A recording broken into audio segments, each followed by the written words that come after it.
is a D6 generation pip. Yeah, one of those dots on the side of a six-sided die. Yeah, a pip. You know, a short pip. Little something. Yeah, about anything gaming related.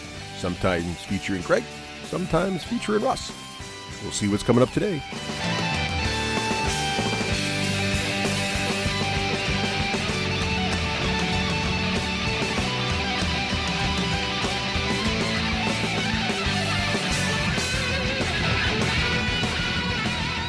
Well, hello and welcome to a very special pip.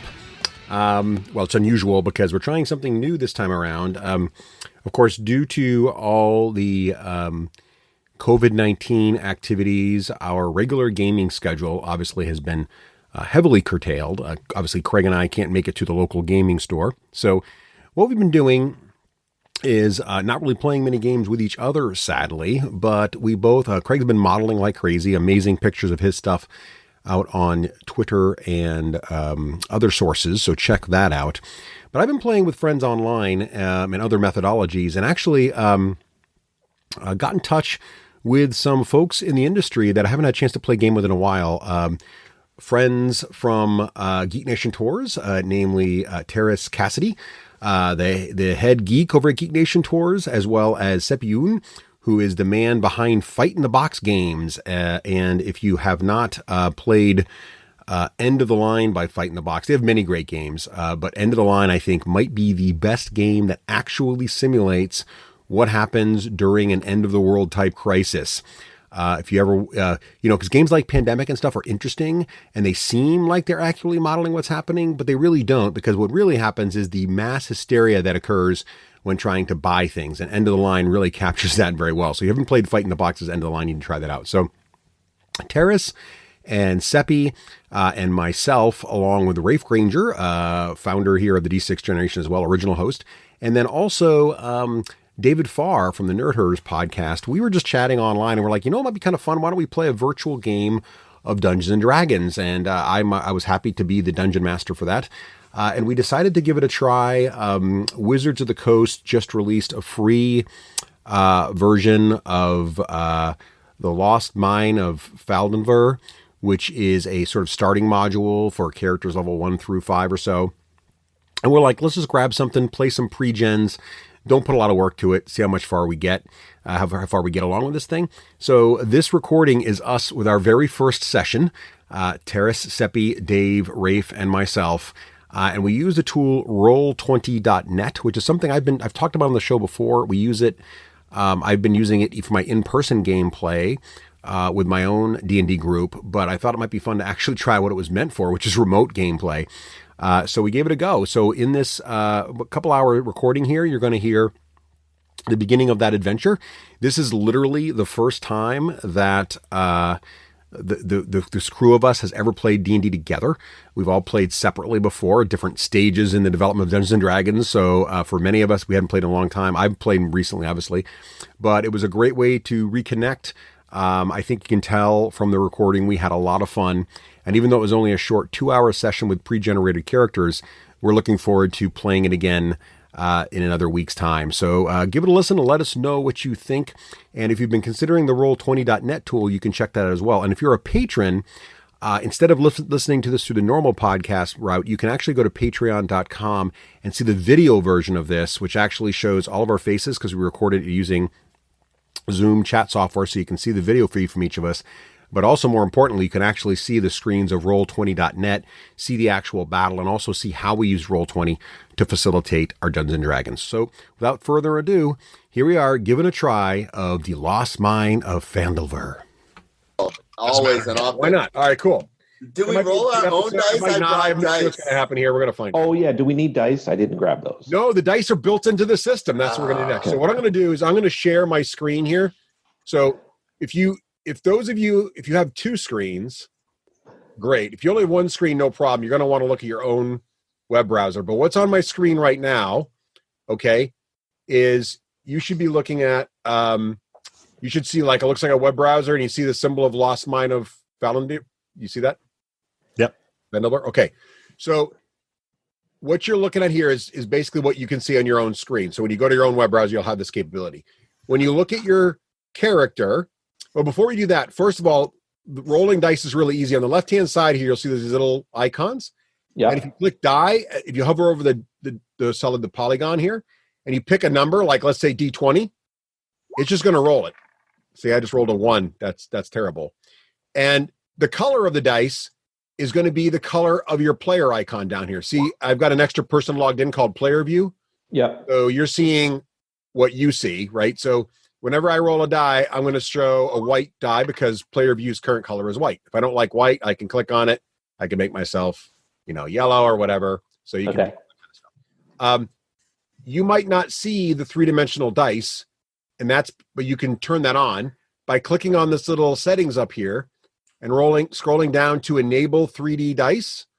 Make sure that's turned on. And also I would turn on automatically roll 3D dice. Otherwise it kind of prompts you to like swing your mouse like you're throwing the dice. And it's kind of neat the first 2 times you do it, and then it's annoying. So do that first of all in your own. Does that make sense, everybody? Yeah. Do we hit launch game? Because I'm in my browser, but you're not even. Yeah. So go ahead and launch the game, and then that'll get you to this sort of screen that I'm on right now. Oh, I see. Okay. Seppi, we good? Give me a thumbs up, buddy. Excellent.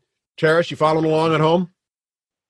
Awesome. Okay, great. So everybody, give me a shot here. Roll some dice. Everybody, roll some dice. Pick one to roll. Go ahead, hit it. We'll see if it works. All right, that was green. So it looks like Terrace got his 3D dice working. And some people don't have the 3D dice working yet. Oh, there we go. Purple. So it looks like Seppi got his 3D dice working. I think I need to get my 3D dice working. Yep. And Dave needs his 3D dice working. So to get your 3D dice working, again, click on that little wheel. Wait. Wheel. I see the cog, up right-hand corner, the little cog. And then click enable 3D dice and automatically roll 3D dice. Click those 2 things. That's funny. We played this the other night. Christian, well, we were playing Pathfinder, but none of us used that. Oh, yeah? Yay! So has everybody got the dice working? I see Dave just got one. No, hold on. Because I was in a windowed screen and it wasn't showing me. When I clicked the wheel, it wasn't working. All right. And there we go. There's the terrace. All right, cool. Boom and boom. So it's saved. As soon as we enable something, it's saved automatically, right? There's no save. Yeah, you don't have to worry about. Okay, perfect. So all the basics, that's the hardest part. The next part, everything else is easy. The next part is you'll notice that on this screen, and right now the background's that drawing of the campaign little module we're going to run here, but you'll notice there's a token for each of your characters. It's got some pre-drawn art in there that kind of represent the pre-generated character. If you guys find this fun, we can do this again when you're making your own characters or whatever. Each of you has control over one of these tokens and only one. So everybody try to move your character's token. If you remember the name you gave yourself, there you go. Nice job there, Seppi. And Edric doing a good job there. So it's a little like nice. Morgood's doing it 1 square at a time. That's a good name of your porn film. And then Halfling, I need to see you move. Hold on, I'm having problems. How we doing, Ray? Russ, this is my first time using Zoom on a single screen. I'm usually dual monitor. I have you shared screen. How do I go back to my window? Oh, Alt Tab. Just Alt Tab out of the shared Zoom screen there. There you go. Okay. All right, move your dude. We don't really need a shared screen. There we go. Perfect. I'm going to leave the shared screen on because that way it's getting recorded. So if we do end up doing something with this, people can see what happened. All right, cool. Everybody making sense to everybody so far? Yep. All right.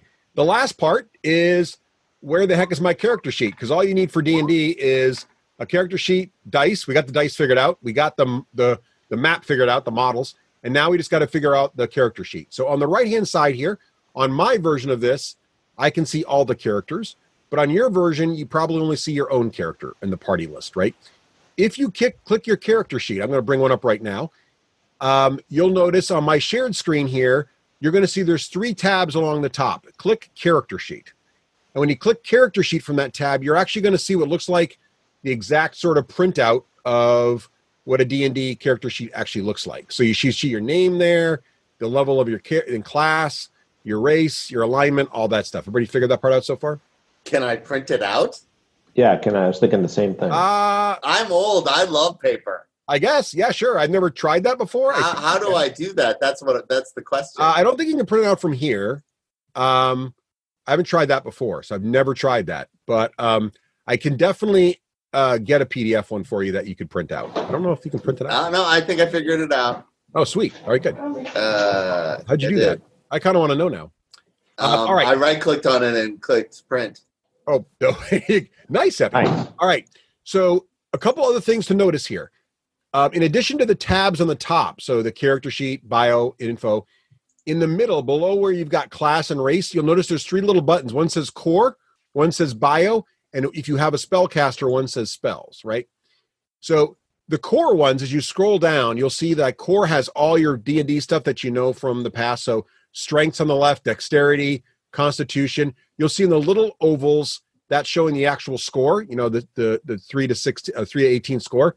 And then big number is the modifier, right? So like I'm looking at Frostbeard right now. His dex is a -1 modifier because his dex is an 8, right? In the middle of the screen, you're sort of seeing all the main attributes. So your armor class, your initiative modifier, speed, which is how many feet you move in a given round if you're walking, that kind of stuff. Everybody with me so far? Show me, where's the modifier again? If you're looking at the core screen here, you're seeing on the left-hand side, you're seeing the dexterity, strength. Yep. And then that big number is the modifier. The little number is your actual score. Okay. See what I'm saying? Yep. Now, if you want to do something, like all your major actions are actually right in the middle of this character sheet. So if you'll notice, I'm looking at Adric right now. You'll see I've got Cure Wounds, Sacred Flame, Guiding Bolt. I can hit someone with my Warhammer or a hand axe, Healing Word. All of those things, you can see the basic information about it. And if I were to click one of these things, I'm going to do it right now. So I'm going to click on, let's say, Sacred Flame, which is a cantrip. So I click that. What ends up happening is, a die just rolled because I actually did that. And what's that?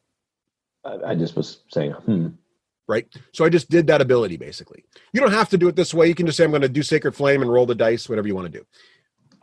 Last thing you need is the spells section. So if we go to spells, you'll notice that on the spells, you get the nice text description of all the spells you know. So as you scroll down here, so I'm looking at Adric Frostbeard, you'll see that my cantrip is all expanded right now. I can read all the language about the cantrip. And then as we scroll down, I can see there's Sacred Flame. And I can see each of the slots that I have for non-cantrips, like there's Cure Wounds. And if I click the eye, I can collapse it or expand it. So right now you can see here, I've got my list of all my first level spells. I've got Cure Wounds has got a red circle next to it because it's memorized and ready to go. And Healing Word has got a red circle next to it. And if you guys remember how clerics work, you actually have access to all the spells. You just pick how many slots you're going to memorize for the day. Whereas with wizards, you have to have a spell book and all that stuff. So again, Terrace, if you're looking at your guy here and you're trying to remember what all your spells do, you can see at the moment he's got Cure Wounds memorized and he's got Healing Word ready to go. And if you click that little eye next to it, it'll actually give you the full rules for that particular spell. Everybody with me? I think so. Any questions so far? I'll help you along. If you're like, I think I have a spell, I don't know what it is, I can look it up for you too. I have it all right here on my screen, as you can see. Okay. Do I only have these 6 spells? Yes. Okay. You're playing Pyrrhic Star. Remember, you're all level 1 characters right now, so That's super. You're up and coming heroes, but you're not the baddest guy on the block yet. That's what I'm saying. So you have the cantrips, don't forget. And in 5th edition, cantrips are, not to be trifled with. They're actually pretty badass. So like, for example, Ray of Frost is pretty good. Check it out. It does 1d8 cold damage, but most first level creatures are rocking less than 10 hit points. So you can one-shot a lot of creatures with that. And don't forget, cantrips are unlimited casting. So basically, every round you can just cast a cantrip. So magic users in 5th edition always have something they can do. They're never like, once you're out of spell slots, you're done. So you can see those cantrips, Shocking Grasp, Ray of Frost, those are pretty hot. And then you got your level 1 ones. Those you have 2 slots, and you'll want to pick the 2 that you have memorized. And then those are the ones that once you've used 2 slots, you're done. And you'll notice there's a slots remaining thing there. You can push that up to 2 right now because you should have 2 left at the moment. Does that make sense? Can I ask a quick question? Yeah, please. So I currently have 2 spells. That's it, right? Yes. Just so I know. Yep. Okay, good. Thank you. Cool. All right. Rafe and Dave, you following along? Any questions? Yeah, I'm good. I have one question. If we're rolling to hit, we don't click on our character sheet for that. We just roll a die and add our modifiers. You can do it either way you want. You can do it like it's like you're at the tabletop and just roll the die and add all the modifiers in your head and just say, hey, Russ, I rolled a 17, and I'll tell you if you hit or not. Or if you want to be fancy, you'll notice in the middle of your character sheet, those actions you can do, you'll see that in, like, I'm going to bring up your guy. I'm going to bring up Lightfoot. Okay. Is it Lighty Footy? How do you pronounce that, Rafe? Lightfoot. Lightfoot, okay. Just with extra E's like Shoppy? Just with extra E's, exactly. All right. So you'll notice in the middle, see where it's got like short bow and sneak attack? Yep. So if you were to click the word short bow, it's going to roll the dice. See how it did that? I see. Okay. Right. So it just did that for you, right? Why is it rolling? And if you look in the chat bubble, so in the upper right-hand corner, you'll see that there's this little chat bubble blinking. Yeah. That's like basically a place we could all text each other, but also it shares the dice rolls and what you did. So if you look in there, you'll see that Seppi just rolled a Ray of Frost, and Terrace just rolled Guiding Bolt, and he got a 24 and a 22. Now, it often rolls 2 dice, and the reason it does that is because in D&D 5e, one of the coolest mechanics is having advantage or having disadvantage. So if you're ever in a moment where the DM says, hey, you get to shoot at this guy, and because you're on high ground and he's stunned and stumbling around and half drunk, you've got advantage to hit him. What that means is instead of rolling just 1 die to hit, you roll 2 dice and you pick your best number. Okay. Right? So that's why it's showing 2 here, because in case you did have an advantage, you can be like, oh, I got a 15 and 11. Printed when you're done. And the other thing that can happen is disadvantage. So if I'm like, oh, you're like, I drink 12 beers. I'm like, oh, you're drunk. And you're like, now I'm going to try to punch the guy. I'm like, well, because you're drunk, you're going to have disadvantage when you punch. So now you roll 2 dice, but you take the worst number, right? Yep. So really simple mechanic that has major impact on the game. The other thing to remember about advantage is that there's another really cool mechanic in 5e that I like to use a lot. If you look on your core page of your character sheet, you'll notice there's a spot called inspiration. See that? I do. If you click the inspiration spot, you'll notice it'll put a little mark in there. And if you click it again, the little mark goes away. You can, if the mark is there, it means you have inspiration. You only can ever have 1 inspiration point at a time. Whenever you role play or do something really cool, the DM is supposed to say, take a point of inspiration. That was a really cool, way you narrated that scene or whatever, right? Whenever you're going to take an action, whether it's an attack or maybe you're doing an ability check or anything, if you have inspiration, you can opt to spend it and it automatically gives you advantage, right? So if you're really trying to sneak past that guard and you're nervous you're going to get caught and you have a point of inspiration, you're like, I'm going to try to sneak, but I'm going to spend my inspiration. I'm like, okay. So you get to roll 2 dice and pick your best one, right? Yep. And there's a variant that I like to use, which is if you ever do something cool and I give you inspiration and you already have inspiration, you can offer that extra inspiration to any other party member. Ah, cool. But remember, everybody can only ever have 1 inspiration. You can't save these things up for later. All right? Okay. So, and I try to give out a lot of inspiration as long as you guys make any kind of attempt at all to role play and have fun. So I give it out a lot, so use it a lot, basically, because it's one of those mechanics that lets the party actually influence when that matters the most. So I like to use it a lot. All right. I have a question, Russ. I can roll. Is there a way to roll damage? Yes. So on the you can either just pick the dice you need to roll and do it, from the left-hand side. But you'll notice that under that list of attacks you can make, on the left-hand side, if you click the word, it rolls the attack. If you click the right where it shows damage, it rolls the damage. It's not doing that for me, but It's not. Okay. That's what I expected to happen, but it just keeps rolling attacks. Maybe because I haven't targeted something. Same here. But don't worry. We'll just roll the damage manually. No big deal. Okay. All right. Any other questions before we get going? Yes. Yes, go. For role-playing purposes, Yeah. I love my fluff. I don't know what the red brands are, or is that part of the game that you'll tell me? Red brands will show up later. Okay. Because it just says I was a member of them, but I don't just treat them as a gang.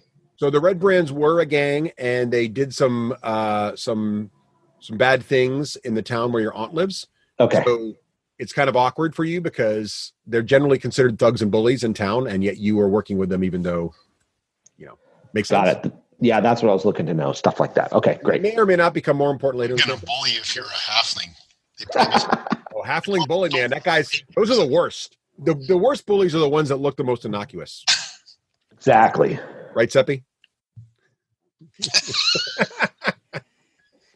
All right. So, any other questions? Oh, and just the basics, for those that haven't played 5e in a long time, if you haven't played D&D since like first edition, the THACO and all that stuff, all that's gone. So, rolling to hit and stuff is really simple. Basically, most skill checks and attacks and everything are all based on D20 rolls. And basically, higher is better, right? So when you're trying to hit somebody, creatures have an armor class, and so do you. So if you look at your character, for example, you'll see in the middle of your core sheet there's an armor class. Right now, Frostbeard, the mighty dwarven cleric, his armor class is 18. Meanwhile, Peric Starfinder, your armor class is 12. That number is the number an enemy needs to equal or beat on a D20 roll to hit you with a weapon, right? Yeah. And it basically, the higher it is, it means you either got really good armor or you're very nimble or some combination of those things, right? So when you're trying to hit something, you roll a D20, you add your bonuses, which are built into your stats on your character sheet, but you can always look them up and ask for them. And if you equal or exceed that number, you hit. And then if you do that, you roll the damage dice, and then we apply that to their hit points. And if their hit points go to 0, if they're an NPC, they're usually killed. If you are a player and you go to 0, you start making death saves. And if you fail 3 death saves in a row, you are dead. So, but any character can stabilize a downed player. And if you have healing, of course, you can wake them right up and get them back into the action. Ability checks, very similar. So any ability check, like you say, I want to climb a wall or jump over a fence, I'll say that's a really hard wall or an easy wall. That just determines the difficulty, what they call the DC. And that's the number you got to beat or exceed to be successful. So if you want to climb a ladder, it's a super easy ladder. You don't even really check for that kind of thing. But that might be a DC 9 or a 10. If you're trying to scale on almost flat surface, it might be a DC 15, 18, or even 20 if it's really hard to climb, that kind of thing. Okay. And you can ask me, like, what do you think that is, just to give yourself a feel for how hard what you're trying to do is. Making sense? Yep. And if you want to know if your character's good at something like that, you'll notice also on your character sheet, you'll see that they have a whole section down there on proficiencies and skills. So all you got to do is make a pitch for why you think that skill might be useful. For example, you'll notice that you'll see, like I'm looking at Frostbeard again, on the left-hand side of their core sheet, you'll notice that some things like acrobatics for Frostbeard is a -1, but athletics is a 4. So you can see, and it also shows you what those kind of skills, what ability they're based on. And if there's a check mark next to them, it means you have a proficiency in it. It means you're particularly good at it. So if you can make a really good role-playing pitch as to why the situation you're in is like athletic as opposed to acrobatic, give me your best pitch and we'll let you make that ability check. So that would mean if you're trying to do something really cool athletically, like, hold the line against, push something up a hill or something, that would be +4 to your D20 roll to try to get that for Frostbeard because his athletics are +4. Let's kill stuff. All right, we're ready. The only next thing is Dave texted me. He has to pee. All right, that'll happen as soon as we start. Okay, excellent. All right, let's do this. So let me just get my reference material up here. We'll be ready to begin, and let's switch this over to a different view. So now what you should all be seeing on your screen, if you're looking at your own web version, not the shared screen here, is you should see a black screen. But if you start to scroll around, you will actually find information on your screen. So if you scroll around and zoom out, you'll notice in the upper right-hand corner, there is a plus or minus button to zoom in and out, and you will see that it looks like a map. And on the map, you'll see a city called Neverwinter, which is a city on the north of the Sword Coast, a major area of the Forgotten Realms, where a lot of great epic D&D adventures have taken place throughout history. The city of Neverwinter is one of the more famous cities on the Sword Coast. And in the city of Neverwinter, you've all been there for a little while. And not too long ago, you actually all received a missive from a friend of yours, Gundren Rockseeker, a dwarf that you've all had the pleasure of meeting in the past. Here is a picture of Gundren Rockseeker. Here he is. Is everybody able to see the map okay and seeing the picture of Gundren? Just checking technology here real quick. Oh, Gundrum. Yeah, I helped him get his pipe there, eh? Excellent. And so Gundren has asked all of you in the city of Neverwinter. Gundren asked all of you to bring a wagon load of provisions to a rough and tumble settlement of Phandalin, which is a couple days' travel southeast of the city. Gundren was clearly very excited and more than a little secretive about the reasons for the trip, saying only that he and his brothers had found something big and that he'd pay you all 10 gold pieces each, which is quite a substantial sum, to escort the supplies safely to Bathrin's Provisions, which is a trading post there in Phandalin. Also, while he was chatting with all of you, he greeted Adric Frostbeard as his kin, but he chided him a little bit, something about it's unfortunate he's on the wrong side of the family and not actually in the Rockseeker side, but other than that, they seem to have a cordial greeting. And then he, along with a warrior escort of his named Sildar Hallwinter, they wanted to leave a little early by horseback. So they're going to ride ahead of you, claiming to need to take care of business. And it seemed like Gundren and his escort Sildar, maybe they splurged a little bit because the horses they were on were amazing quality. 2 really beautiful brown steeds with very lush, well-groomed coats. So he he always wanted to show off his money. Yeah, that's the kind of dwarf he is. So he's left you all there with a oxen cart full of the supplies to be taken to Phandalin. How do you guys want to arrange for the journey? Who's going to be driving the cart, and how are you going to be traveling along with the cart as you're going to be heading down the high road from Neverwinter south to the village of Phandalin? Does anybody know how to drive a cart? I do. I'm too little. I can't drive a cart. Oh, I'm proficient with land vehicles. Nice. Go, Great, Dave. excellent. Well, I guess you're driving then, Dave. All right. All right. So so Morgred the Butcher is going to be taking the driver's seat there. Yep. And I got my longbow and my great sword right next to me. Excellent. And where is everybody else is everybody going to sit in the back of the cart? Is someone going to be riding, I don't want to say shotgun, crossbow? Or is anybody going to be walking alongside of it? These are oxen, so they're not going to be exactly the fastest of beasties. This thing's not moving at any kind of high speed. I'll ride crossbow. All right. The halfling I'll trudge alongside. halfling's riding crossbow. And was that Frostbeard who's trudging alongside? Yes. All right. And that leaves Pyrrhic. How do you pronounce your name in your native tongue, Pyrrhic? Pyric. Pyrrhic. Nice. I like it. Oh, geez. Pyric is an old name. It's the name of the people who used to start fires. I love it. Take a point of inspiration, Seppi, for the accent. Fantastic. That's super. All right. Excellent. So, Pyrrhic, where are you going to be standing? Or how are you going to be walking near the... Are you going to be walking, riding? What are you going to be doing with the wagon? If our friend, the dwarf, is on one side, I'll be on the others just to, keep things balanced. All right. Excellent. So, Pyrrhic is on one side, Adric's on the other. Mogrid, how do you pronounce your name, Dave? Mogrid The Butcher is driving, and the halfling is riding shotgun. Euphemia. Or crossbow. Euphemia. Excellent. So it's you start down the journey, down the road towards Phandalin, and as you start Is that the high road? It is indeed the high road. Yes. Would you like to hear the history of the high road? You want the history of the high road? Oh, no, I was going to recitate some of the history of the high road Share with us for these people who might be less educated in the way of the philosophy of the architects of this civil infrastructure. Oh, Euphemia groans. Oh. I can keep it myself. It's fine. Mogrid whips the horses a little faster. I think they're oxen, Mogrid. So your education. Yeah, some butcher you are. Yeah, that's interesting. They got 4 legs and a tail. They're horses. I take the hint, Russ. Yeah. And keep my education to myself. All right, excellent.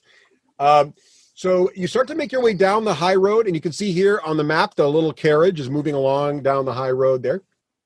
And you get about a day's journey down the road, so you're making pretty good progress towards where the first turn's going to be. While you're on the road, you're going to, of course, have a chance to sort of discuss with each other your backgrounds, maybe how you know Rockseeker, and how you came to be here. You guys want to share a little about each other, your characters, and how you got to be here? Sure, I'll tell you. I'm destined for greatness. I've seen it in the stars, and my town, a Thunder Tree, which was used to be a nice, prosperous town, is in a bad state. But I'm going to return it to greatness, and eventually, I'll be enshrined in a statue in the square. The stars have told it to me. Nice. Excellent. Dave, take a point of inspiration for your background recital. My eyes kind of go from glazed to unglazed. And I say, Gundren and Tharden and Nundro, Rockseer, Seeker, are all my friends and cherished clan members. I love them so much, but they do show off every once in a while with their highfalutin horses. Highfalutin. Excellent. Terrence, take a point of inspiration for also your exceptional accent, which ironically sounds less Canadian than Seppi's. Just wanted to throw that out there. Mine's more from the Fargoian tribe. Okay. I thought that, it would be a little bit disrespectful if I tried to go any farther north than places like the Ufta Ala Ala. Ufta Ala Ala. Oh my God, that's awesome. Euphemia giggles uncontrollably in her seat, and she says, "There's not much to know about me. I just love the adventure, and I love to be with my friends. This is so glorious." And she takes a little short bow, and she's like going meep, meep, meep, meep, with the string, like looking to shoot something. Excellent. Rafe, take a point of inspiration for your excellent pantomime on video. All right. All right, so you spent the last couple of days actually coming down the high road south of Neverwinter, and you've just recently now starting to veer east along Tribord Trail, which is this little smaller, thus dotted line here that moves off the main high road. I'm going to rotate your little wagon. Now, Tribord Trail was named for a particularly rambunctious orc who had his chariot drawn by not one boar, not two boars, but three boars. Mm. Talk about bored. The elf is very wise in reciting this because, as you know, so far you've had no trouble, but this area is pretty dangerous. Bandits and outlaws have been known to lurk along this trail. And as you proceed down the trail, up ahead, you do notice something a little unusual. So we're going to change scenes here now. So now if you, again, it's going to look like a black map, but if you scroll down, eventually you're going to see your wagon there. And roughly, the characters are roughly where they are. Because of the grid, I can't get the halfling exactly in the right spot, but you can see that you got two folks in the wagon, and Pyrrhic and Adric are walking along on the side. Nice. But ahead of you... Hey, Russ, can I just give a quick pointer? Yes, please. So if you want your character sheet, you can outside of the web browser, you can click the little, I don't know what it is in the upper left-hand corner, but it's like a little pop-out, and then you can kind of move that around and have it in the background. Good pro tip, Dave. Nice. The double squares? Yeah, it like pops it out to make it a separate window so that you can click between the two. I love it. Also, if Russ, if you've got your screen view, so if you're seeing something, we see your screen. Yes. Are you seeing? So We don't have to scroll down. We just have to look at your screen to see stuff. Yes, you can look at my screen too. The only problem with my screen is you can't move, you can't interact with the tokens when you want to move them, but that's all right. I see. All right. So up ahead, as you come around the corner here on this road, up ahead you see an area where the road's going to put your figure back for a second there. Up ahead on the road, you see Euphemia's like, the cart's not being driven. There's a narrowing of the pass, and in the middle of the pass are two dead horses. Those are horses. Are lying in such a way they're unfortunately these horses are indeed dead. They are sprouting several black fletched arrows, and they are in range in such a way that that would not be possible to get by the horses without getting down and moving them. Oxen aren't really From where I'm standing, can I see if they still have their saddles, reins, or these are wild horses? Excellent question. Make a perception check, Seppi. So what you're going to want to do is roll a d20 and add your character's perception score to that. Or just click on perception.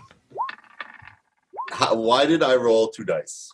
You don't have advantage. Just pick the first number. Is the first number the one that's closest to the top? I'm going to look at the bottom of the screen here. Let me see real quick. It is 11. 11 is your first number. So your perception is a 3. So it's going to be a... Oh, no, I know. So it's a 14, yeah. Good. All right. So you got a 14, which is great. You actually notice a couple things. One, they do have their saddles, tack, and some saddlebags on. And also, you feel like these horses look a little familiar. They have really beautiful brown coats.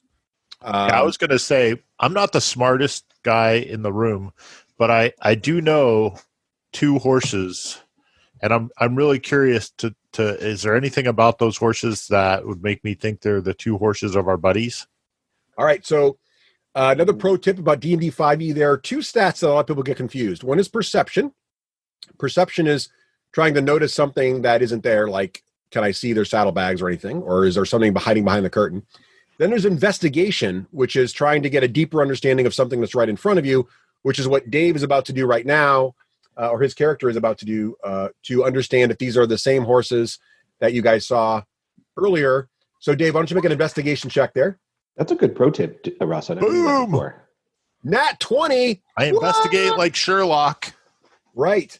So, Dave, I'm actually going to go to off the grid. I'm going to bring out now, I'm going to show this in front of the camera. I have a bonus tool I love to use called, there it is, the Luck Deck. And in this deck, there are these cool cards that you can give the players when they roll a natural 20 as an investigation check. That is an advantage for later. So, Dave, I'm going to pick one for you. All right. Dave, you have a card that you can hand to me later, and it'll give you plus D6 to any attack or skill roll you make in the future. Right? Sweet. You're hanging on to this. I know right now you don't have it, but I have it. So when you say, hey, Russ, use that thing that gives me a bonus to to hit, that's there for you, or a skill check.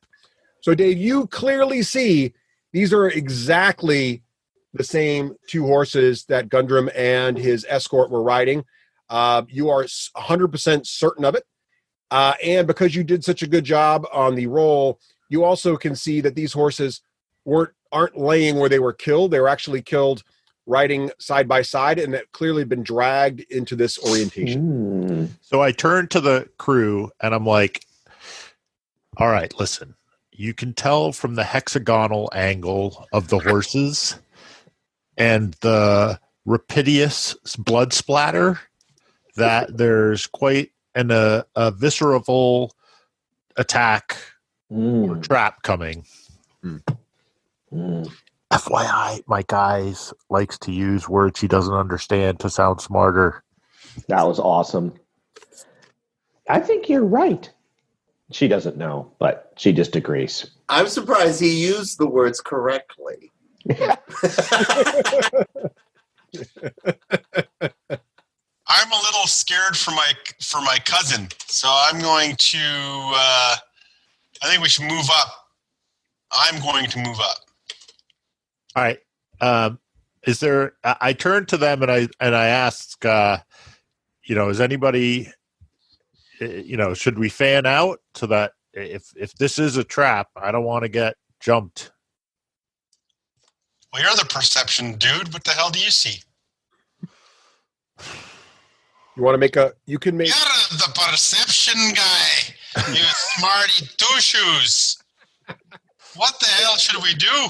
Terrace, if I haven't given you inspiration yet, take one for that. And Dave, you can make a perception check if you're. But tell me what you're trying to look for. Give me a. What are you trying to see?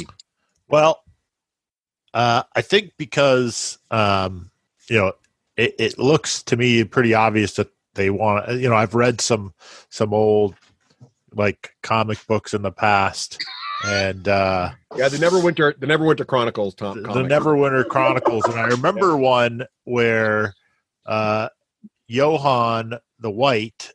Mm-hmm. I remember that issue. Good one. Between these two cliffs, and the orcs rained arrows down on his head. So it looks to me like we could be headed in for a trap. So I'm wondering if our dwarf wants to run around to one side or the other in case we get jumped. Oh, geez, Butcher. I have to question your tactics there for a second. I would think that this is definitely a classic ambush situation in the way of the Utharians as the Northern Elven tribes. And I would definitely think we should be checking those trees to see if any of those people want to let loose with the black arrows from any of those places first before we move forward. I've heard those elves are really ergonomical with the trees. That's an interesting way to use ergonomical there, Butcher. Yeah, I believe my mom taught me that word.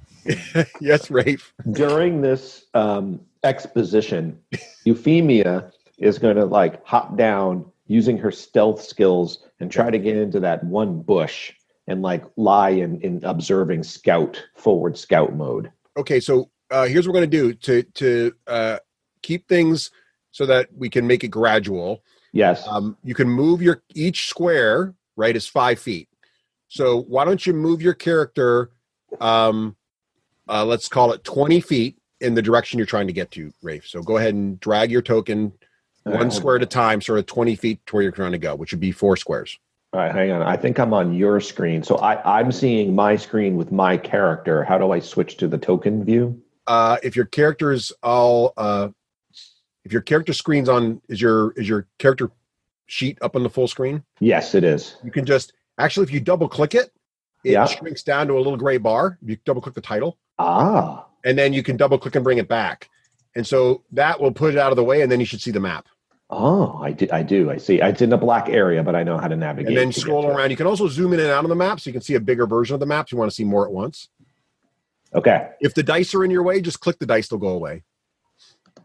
So, Russ, when I was talking about the ambush strategies of Uthalalala, I'm really looking at this tree and then directing Adric to look at this tree. All right.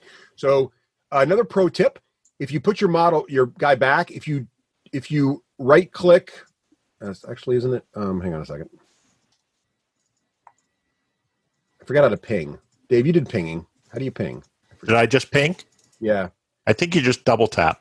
Oh yeah, there you go. You can draw with pencils or double tap. Perfect, Seppi. So yeah, perfect. So you can draw like that. Excellent. Just fine. So you're going to try to, just from where you are, visually sort of scan those trees?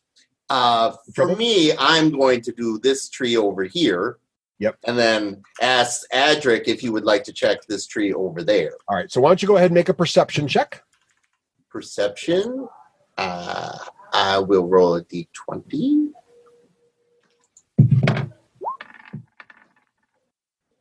I got something in my eye.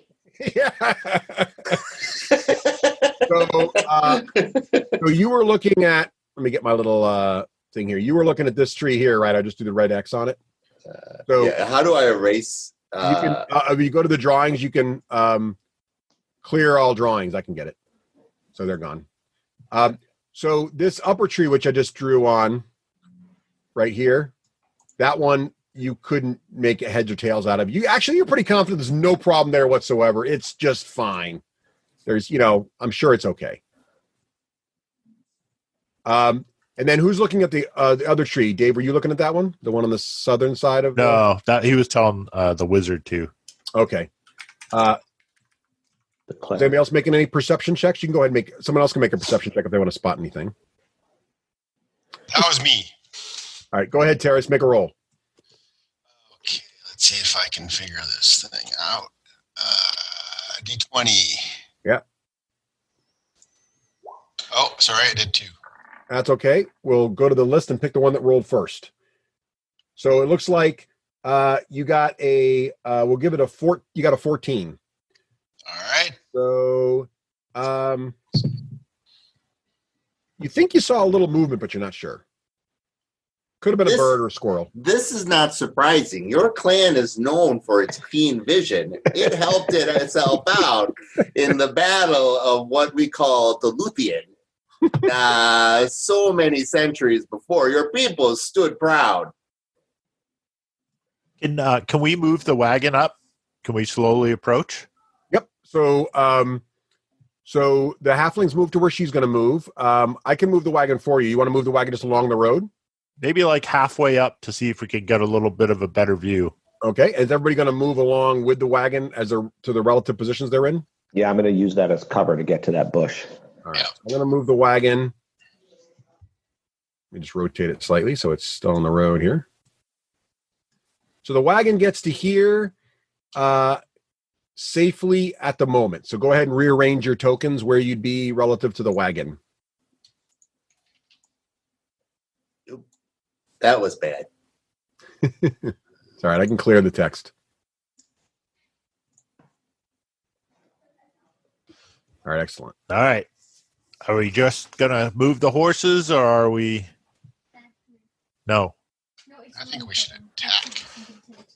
All right, guys, hold on. Oh, I think Dave got a distraction. Dave rolled a 1 on distraction. He rolled a 1 on. Euphemia, what are you doing inside the wagon? Are you scared?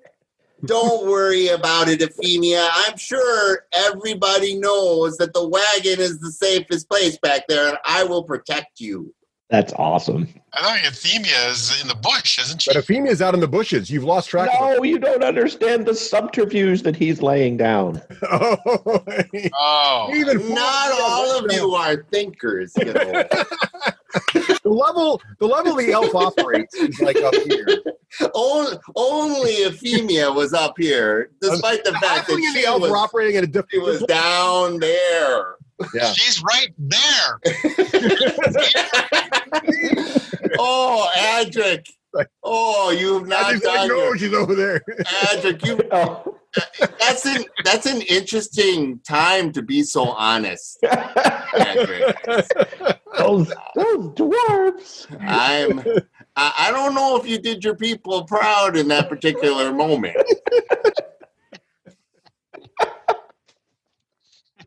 That's the best. Hey, Russ, am I close enough to see how far this cliff is? Is this a 10-foot cliff, a 50-foot cliff? Morgan's moving. It is a 15-foot cliff. Okay. It's climbable, but it wouldn't be an easy climb, and it wouldn't be a fast. These are 5-foot squares? Yes. And can I double move when it's my move next? Yeah, you can choose to. So if we were in combat, for example, you can either move your normal speed and then attack or do an action. So like your normal speed is actually listed on your character sheet as speed. It's 25. So, yeah, so 25 that's how many feet. So it would be divide that number by 5 for the number of squares you can do. And but if you'd rather just run full speed, dash basically or sprint, and not do another action, you can double that. Okay. Right? So kind of like most of the miniature games. All right, is Dave back? I think I saw Morgan moving around. Yeah, I'm back. Excellent. All right, so the card is advanced. You've all advanced. What is the range of detect magic, Russ? Great question. Let's take a look at your character sheet. So if you look at the spell on the spells page, yes, and when you hover over the row that says detect magic and click the little eye. Oh, it's the eye. Oh. And it says range self. Okay. But then it says you can detect presence within 30 feet of you. right? Okay, that's 6 squares. Yeah. I'm not in a good position for 6 squares. Thank you. Yep. No problem. All right. I say, Adric, go move the horses. And I'll race through. Oh, oxen aren't known for their speed there, Butcher. Oh, I've been riding Bessie for a few days. She'll know how to hoof it. Oh. I am going to move up. How far can he move now? I'm Adric Frostbeard moves 25 in a turn, so that would be 5 squares. 5 squares. I'm going to move all the way up to the horses if I can. Oofta, Adric. You be careful there. All right, so Adric gets to. I'll move you, Terrace. I knew. Okay. All right, so you good. So you get to about here, and make a perception check, Adric, because I know you're all watching. So how do you change the dice for the D20 to? It says 2.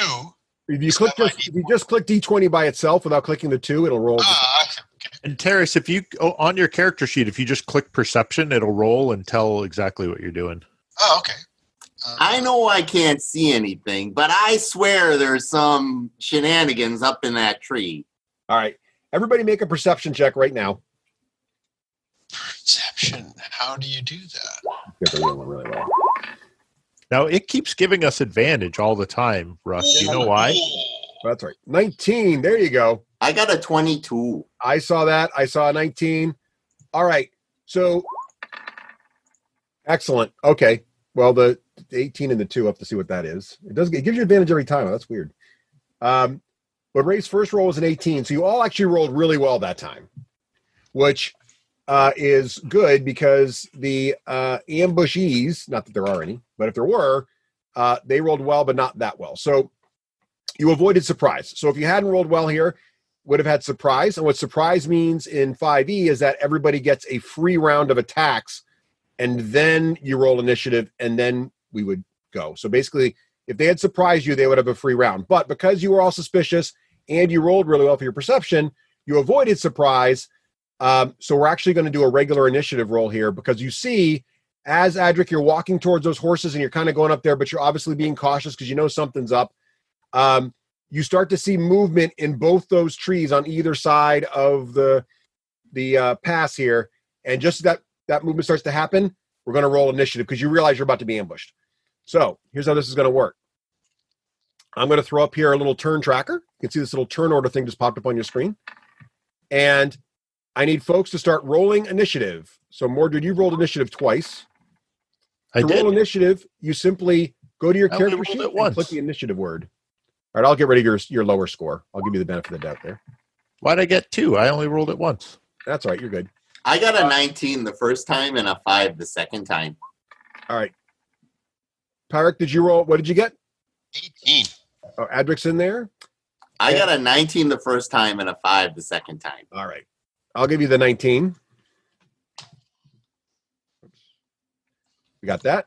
And then who hasn't rolled yet? We got Mordred, Adric, Pyric. Euphemia, she's in the wagon, you know. It says I rolled a 12. You rolled a 12? Excellent. I'll add you. So,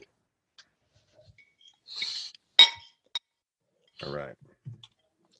That's weird. I wonder if it's because they're not rolling. Yeah, anyway. I don't know. That's okay. I think maybe you have to, down at the bottom, it'll say like as Mogrid or something. I don't know. That's really weird.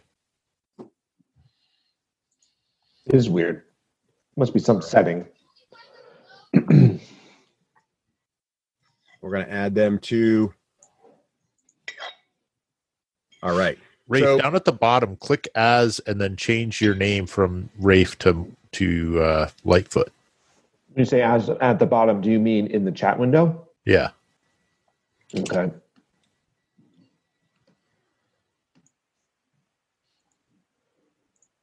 And then try a roll. Well, yeah, just in the future, like maybe our next. Look at that! All right. Here come the goblins.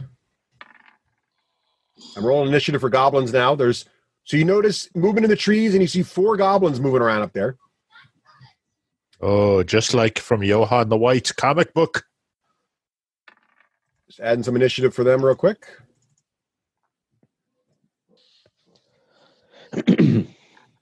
All right. My cousin would not have fallen to goblins, by the way. I was I agree. thinking something of a similar nature there, Adric. It seems highly unlikely that somebody of such prodigious size and combat skills would end up in such a fallen from such low threat-rated beasties. I was thinking the same thing. Such a ostentatious fighter. Oh, you got the word right again. Look at your learning. All right. So we've rolled initiative now, and on the left-hand side of the screen there, you can see the turn order, which is our little initiative turn tracker there. So you do notice also there's up on the screen is a little picture for you all of what goblins look like in D&D. And these are these sort of greenish little creatures about the size of your very own halfling, who may or may not be in the carriage right now. And one of them rolls a particularly good initiative roll, actually gets to jump on you, and he takes a shot with an arrow at Adric. So we're going to have him roll a d20 here. Adric, duck. Adric, what is your armor class?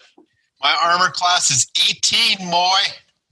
Well, good news. He rolled a 5, even with his amazing goblin bow skills, which are not that amazing.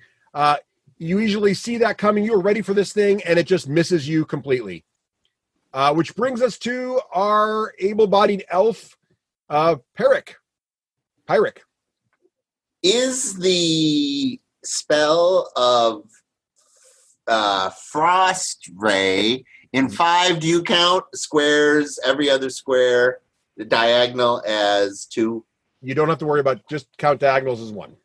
We're going to play simple diagonal rolls. 1, if you want to get fancy, though, you can actually measure the distance by clicking on that little ruler. 7, 8. Is this 9? Oh, there's a ruler. Where are you going to try to shoot? There you go. Just take it right to their square. So you can see it's 45 feet. See Yeah. that? Isn't that cool? Yeah, So you I can just like measure it. that out and see if you're going to be in range. Oh, I was right about that tree. I call upon the cold north and let you be stricken by the winds. Nice. All right. Let's look up Ray of Frost there and see how that works. So if we look at Ray of Frost, we'll see that it is a, you got to roll to hit. And if you do hit, he's going to take D8 frost damage or cold damage. Oh, feel the power of the north.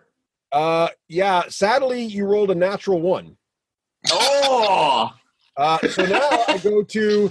oh, actually, because you told us to do this, could I have used my advantage? You could have. Did you want to use it now? Yes, please. Smart, because I had this whole deck of cards for fumbling, and it's not a pretty picture. I rolled 1, 1.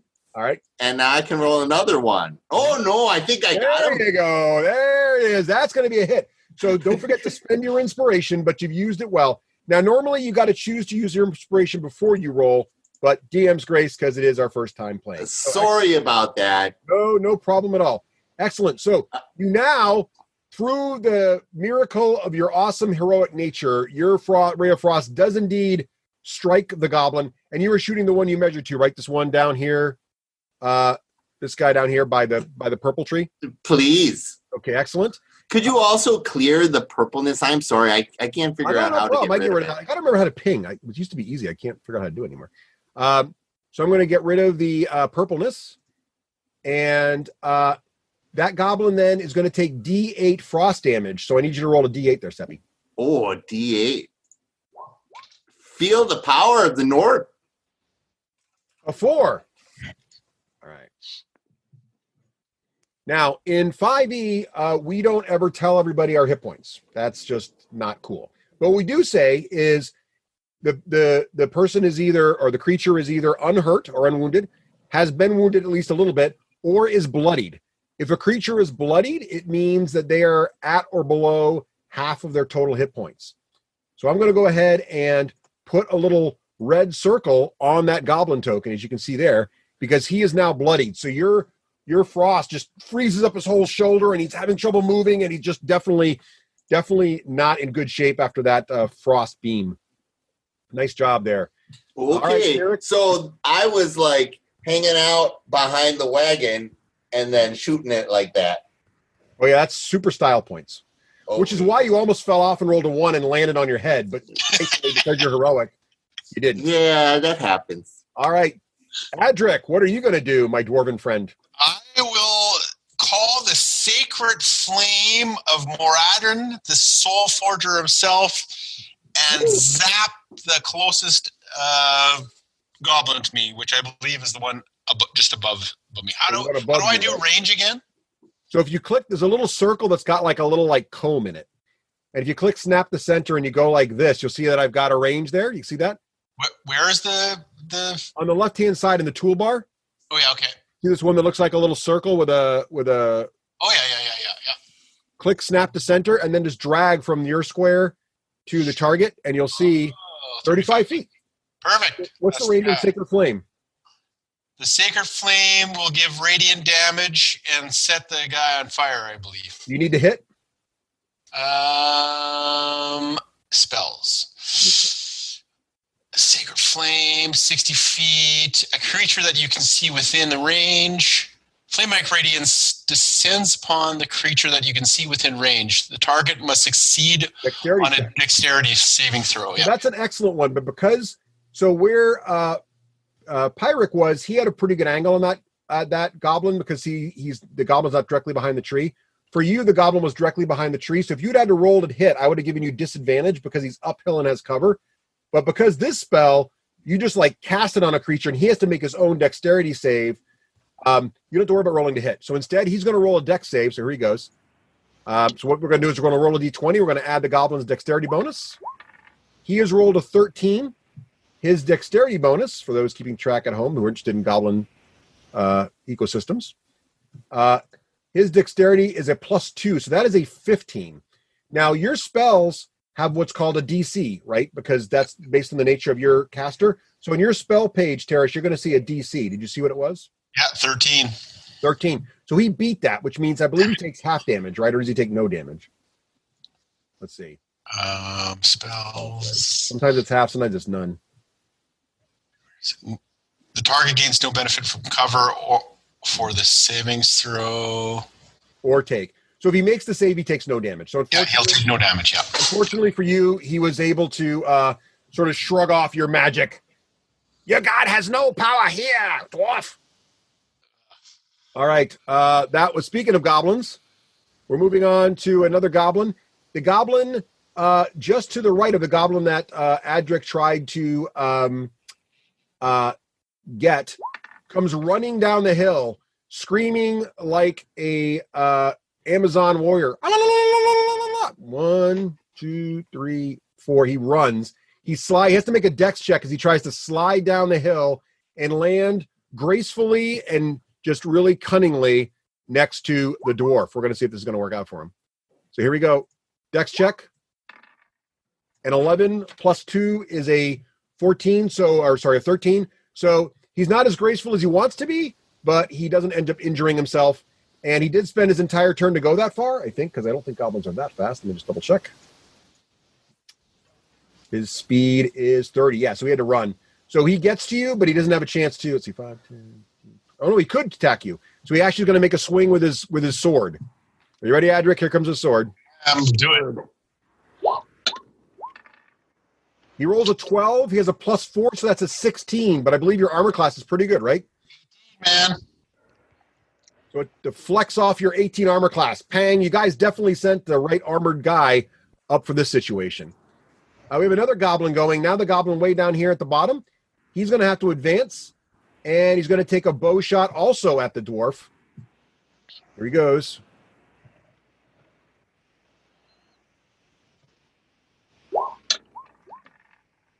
Oh. +4 is a 19. That's going to hit our dwarven friend, is it not? I think it's going to. Yes. So bad news for the dwarf. The goblin does indeed do 1d6 plus 2 damage. So here we go. Adric, no. You take 4, Adric. So I can manipulate it down. So I will take it down to 6. Nice. That's cool. Oof. Damn you green-blooded bastard. All right, the goblin snarls at you with hitting you with his arrow. And now it's time for our halfling. Euphemia parts some branches to get a nice clean shot on that goblin. But All right, I do not know the ranges of a short bow. I can't figure it out. You're well within range. You're Okay. fine. It's 50 feet. Yep, All you're right. good. So go ahead and make your attack roll there. That's a lot of D20s, Rafe. You don't need Whoa. 4. All I did was click the short bow. What word. she lacks in size, she makes up in enthusiasm. Well, the good news is I'm looking at your first roll here, and in the sheet was a 22. So that's definitely a hit. Nice. And you're shooting the wounded goblin that was already bloodied. So why don't you go ahead and roll damage for your short bow? All right, I'll just roll a die on this one. There you go. I'm not sure why we're getting so many rolls. I'll have to look that up. So I saw you got a 2 there with your D6. +3. +3, so that's 5. And nice shot. The arrow goes right into the goblin's throat. And little black-green blood shoots out, and the goblin goes down. Euphemia, how'd you do that from the carriage? I don't just reveal my position. Actually, Rafe, make a stealth check to see if you're able to pull this off without anybody on the goblin noticing where you were. Okay, doke. Just roll a D20. Yeah, I'm getting there. I just didn't want to hit stealth and roll it wrong. All right, nice. Um, So you rolled so- a 2 first. So unfortunately, you don't feel very confident about that, but you're not really sure if any goblins saw you or not. Okay. Murgrid, you're up. All right. I am going to, I don't know if that pings. Did that ping? I didn't see it. Try again. I'm seeing the 0 feet thing. All right. So anyway, that's the guy. Measuring range shows to everybody. So if you measure range, maybe that's a good way to do it for now. All right. So There you I'm go. going to shoot this guy. Yeah. Okay. Perfect. Now he's got good cover behind that tree from you, so it's going to be a tough shot. All right. And I'm going to try and target that guy. I don't know if it's going to work. Let's see. All right. Now, a couple options for you, Dave. Don't forget you can spend your advantage, and you're also sitting on this cool card that lets you add +6 to your die roll, but you can choose to use this card after you make the roll. So if you roll well, you can save the card for later, but if you roll poorly, you can maybe add a D6 and see if it works out. So you have a couple options. Ooh. All right. I am going to. I wish I could figure out how to attack something specific, but I'm just going to roll. All right. That is a 14. Cover like that gives him +2 to his AC. So my total was a 21, though. That is going to hit him despite his good cover. So you didn't need to use your card or anything. So roll damage. What are you shooting, All right. by the way? Is this a crossbow? No, it's a longbow, but Oh, nice. I think I'm nervous it's going to roll the attack again. Yeah, hold on. Let me try this button. Just roll the dice. Let's not try to use the ability rolls. Just pick the dice on the dice roller on the left. That's easier. We'll play it All like right, so this is D8 there you plus go. 8. something. All right. D8 plus 3 piercing. Nice. So that was going to be what, 11? 11 piercing. So that guy, that that arrow gets him right in the forehead, and he just goes down. Yeah. I'm destined for greatness. So 2 goblins down. 1 nice shot, Morgred. The next goblin is the one you just killed, so he's actually off the initiative track. And now we're back to another turn, so it's top of turn 2. The goblin that gets to go first, he's already dead thanks to a combination of the halfling and the frost. So now we're back to Pyrrhic. Is there a 5-foot step in 5e? No. So you can you simply can move. Now the good news is you can do your action though anytime during your movement. So you can move a little bit, then attack, and then move back, or anything you want to do. Okay, so I wanted to basically move 1 square to still have cover from this cart, Yep. And then, is it hard to shoot people who are in melee with magic? No, you're good there. Then I will use the power of the Nord. Excellent. Okay. Yeah, shooting out of melee does give you disadvantage, but shooting into melee is generally okay. But if you miss, there's a chance you can hit your friend. Oh, God. Oh, like that. Oh, dear. All right. Okay, bad news. Make another roll to see if you hit the dwarf. Uh-oh. Sorry about that, Adric. Awesome. If you've never played a game with me before, I you love it. realize that this is going to be fine. Modifier? With Probably the not enough. with, He's an 18 with the, armor class. So good news, Adric. He misses you also. So the was this another ray of frost? it was. Yes, it went wide this time though. Although you do hit the horse, so that's something. All right, Adric, what are you going to Okay, do? I'm gonna take- Goblin right in your grill. Yep. Warhammer, man. Nice. Taking the Warhammer out. So what do I do now? Why don't you go ahead and just roll a d20, and then we'll Okay. figure out your modifiers. So hover over the dice symbol there and just click the d20. 17. I can tell you right now, even without your modifiers, you're going to hit this poor guy.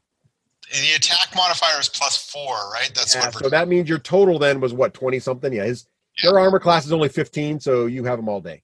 Perfect. All right, so go ahead and roll your damage. 1d10 plus Arg. 5 points of damage. 5 points of damage. All right, he is still up, but as we say, he is bloodied.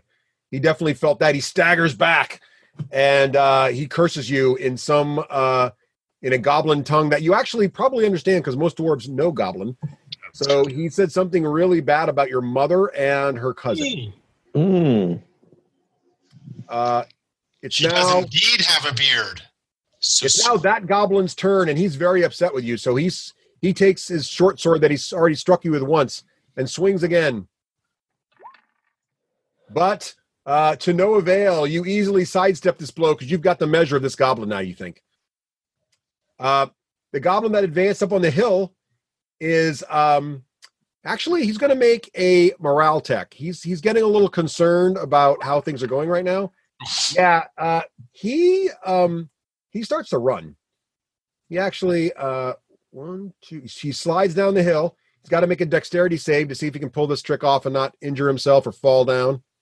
See what happens here. Yeah, bad news. He slides down the hill. He takes D6 damage and has to end up stopping there because he's kind of semi-stunned himself for the moment. So do a little damage to him there. And he looks like he's actually managed to bloody himself on the way down the hill. So he's looking a little concerned. You have to be careful there, little green one. We need you to give us the information during the interrogation. So, Lightfoot, what are you doing? I'm going to shoot my bow at the last one on the hill. Which one? There's actually nobody alive on a hill right now. So This one. that one's dead. That's the one you killed. I see. Now I see the I skull. can remove them. crossbones. Let me get rid of them. I'll hit. Dead guys. I'll hit Adric's. Adric duck. I remember now. If you miss, there's a chance you can hit the dwarf. Just throw. I already rolled a 17. Well, that's a hit. Natural 17. Yeah, you got him. All right, roll damage. I'm getting there. Give me a minute. I want to kill everybody, remember? You do or don't? No, we got to torture not torture. 4 points of damage. 4 points. He's down. Your arrow takes that guy out of the game too. He's like, oh, gets him another one in the shoulder, but he was so wounded from the dwarf that he's gone. So there's only this one guy left who's like rolled halfway down a hill and semi-stunned himself. So that was the halfling. Now it's Morgrid's turn. Morgrid, we need information. Go subdue that little guy. Morgan, you pinged. Nice job. How'd you do that? He can no longer speak, though. I think we lost Dave's vocal cords. Which is, Oh, sorry, I was on mute because I was chewing ice cubes. All right. I hold down the left button. Oh, you just hold it down. Oh, there it is. Yeah, if you hold down the left button, it pings, and it pings in your player's color. That makes life easy. Okay, cool. All right. So I had to double moves. So I don't think I can restrain him, but I'm here.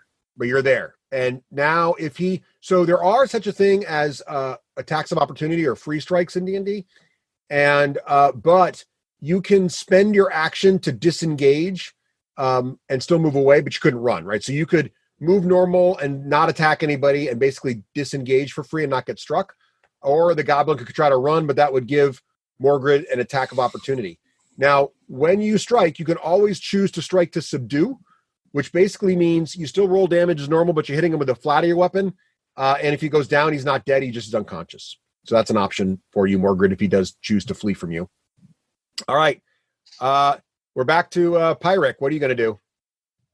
I'm going to scan to see if they have any more friends coming. Excellent. Make a perception check, Pyric. I would love to do that. Oh, super. My roll is... yeah. No, I'm red hot tonight now, guys. I'm red hot. Hey, yeah, your perception is not matching your vocabulary. Just Oh, jeez. This always happens to me. All right. Adric. Subdue him, Adric. Subdue the dwarf. The goblin, I guess. Yeah. Okay, I'll run over there. Are the horses considered to be rough terrain?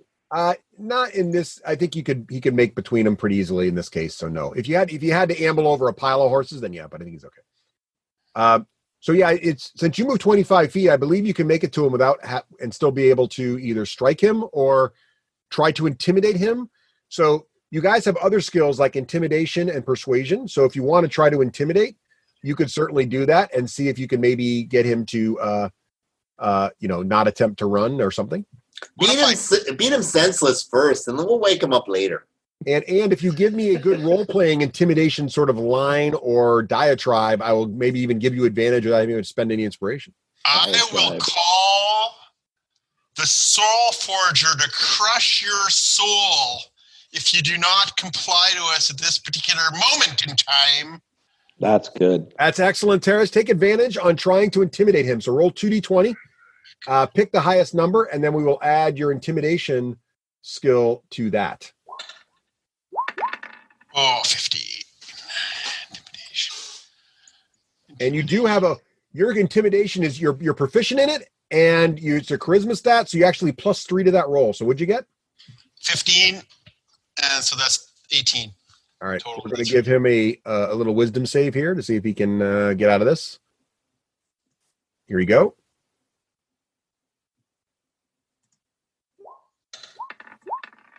Mister, if you like that fall, we got more stuff for you, you little green guy. Don't kill me, dwarf. Don't kill me. Don't kill me. He starts pushing up against the cliff, and he looks very scared, but he looks like he stopped running. So at this point, we can disengage from combat and just do role-playing. He's pracked against the wall, and he's like looking very, very terrified and intimidated by this hulking dwarf who's got some battle wounds already. There's some blood on his armor, but he's still like right in this goblin's grill. And his axe, of course, is covered in goblin gore. Hammer. Sorry, thank you. So what are you guys going to do with this goblin? Well, Mr. Goblin, sir, our companion's called the Butcher, and he's not the nice one of us. Perhaps you should just tell us what I want to know so that I don't have to walk away and let the Butcher live up to his name. And I growl. So you guys can now do an intimidation check with assisting each other. So basically what that means is that gives Pyric the advantage since he's talking. So Pyric, you make an intimidation check with advantage because Morgrid is growling while you do this. Oh, I'm not very intimidating. I'm a bit of a bookworm. But that's okay. You've got advantage because the dwarf. Yeah. Did I mention that this always happens? It was a tough day to leave the temple. Let me tell you. I didn't want to go, but the head priest said, "No, you got to go." And I was like, your highest roll's a 6. So the goblin rolls a 10. So he's like, did he hurt any of us? I don't feel like he's much of a threat. I'm going to walk away now and let people who are more qualified do the interrogating. Pull out my hammer of the Soul Forger, holy symbol, and I will say, your soul is about to be destroyed forever. You will not even see your goblin king upon your death if you don't tell us where my beloved cousins are. Nice. Take another advantage roll there with persuasion. Nice, Terrace. I will use my inspiration at this particular point I've in already time. given you advantage for your awesome diatribe, so inspiration would not help you this time. So, Okay, very good. but you get 2 dice. You're in great shape at this point. 2 dice. All right, 2d20, bang. Ooh, another great roll. And you're +3 right on that, so that's a 19. Yeah, +3. He's trying to resist, but he's already kind of quaking in his boots here. Yeah, he rolls a 3. It's like, oh, and that elf over there, he's no match for Clark, but ooh, yeah, please don't kill me, dwarf. You're the men on these horses, the dwarf and the human, they were taken on the trail north of here, up to our lair, up in the cave. Please don't kill me, but Clark's gonna have his way with that elf. I'm just saying. Now, is Clark short for Clargan, Gaforkin, Orkin? That is a normal goblin name in this region. Gaforkin, Orkins are known for naming their leaders Clargan, who always then goes by the short Clark. That might be true. You seem way smarter than I am. You're definitely smarter than you are scary. But Clark is actually a bugbear, not a goblin. Oh, I should have known. It's not Clargan. It's Clargis. Oh, my bad. Pyric, I think you missed the slight inflection of Clark. And that's why you missed it. Oh, Euphemia. Thank you, Euphemia. You are just marvelous. I think we're gonna be super friends. I think so too. While they're going on, I kick the goblin in the butt. Oh, And, he told us what to do, Butcher. Don't be killing him. No, I kick him in the butt, and I'm like, point us in the direction of that trail, and I haul these horses out of the way if needed. He says the trail's up over this hill, and he points north.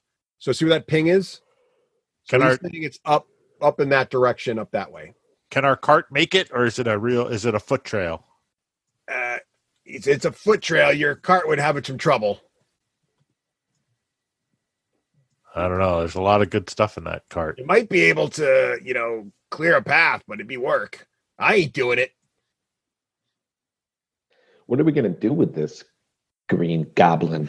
How far? How much of a walk? Couple miles. All right. Edric, is there any way you can get him to repent his evil ways? No, I don't think so. I do think, we're good, so we can't just kill the guy. Can't you reforge his soul? That's like what the soul I can repent. does. You let me go, I'll do all the repenting you need. I'm a great repenter. Butcher, can't you, make a cage out of these, horse carcasses? Isn't that what your people do? I say we pull the cart up here, cover it up, and have this guy, I don't know, tell him to run. Oh, my God, don't tell him our plan. He's going to take our oxen. Yeah. Oh, my gosh, now we got to kill him. Oh, my gosh. Oh, how did you just go to so intimidating? There's no reason to kill me, Elf. I know, I'm not scary, but now you got to die. I think this is going to be the scene in Private Ryan where we're going to let him go, and then he's going to rise up and shoot us with machine guns later. Here's the thing. I don't know. I'm a nice butcher. I say we just chop his hands off and let him go. Oh, no, we don't chop his. Let's use the cold power of the North to make sure they're numb and that he doesn't bleed to death. That seems like the most humane thing to do at this point. I look at Adric and I give him a wink and I'm like, listen, I'm just gonna chop off his hands. Like, do you need me to like freeze it afterwards, or we can yeah, Mr. Goblin. Don't chop off my hands. I'll be good. I won't tell nothing to nobody. If you didn't realize, you should be running and less listening, more running, Mr. Goblin. Should we not have him lead us to the lair? No, they're all ambushy already. We can't trust this guy. The goblin just starts to run. He just bolts. Is he running in which direction? He is running. I'm going to ping. He's going like this. And these. I scream after him. You better be running more south, because if you're running the north, I'm going to have to kill you. Oh, no, he's going to get his friends. Just kill him. Just kill him. Terrace, he's so panicked. He's not even worried about trying to block any blows against it. He's just like, he just realized he just realized he's dead. You're just talking about different ways to kill him. So he is running at top speed this direction. What do you do, Terrace? You have a free chance to just cut him down or clock him on the head or whatever you want to do. Or let him go. I'll try to knock him out. I'm not going to kill the guy. Neutral good. So yeah, just roll to hit, and you're striking to subdue. So you just do normal attack, but you're just going to knock him unconscious instead of killing him. Okay. This one. Ugh. He jukes past you and starts hauling for the thing. All right, you're all going to have one good shot at him here before he gets around the corner. Makes it harder to hit. Anybody want to do anything? Yep, I'll hit him with an arrow. You can't strike to subdue with an arrow, though. You're just going to shoot him. I'll shoot him. All right. We can't have him telling his friends. If he had ran south, I'd be letting him go. That's 14.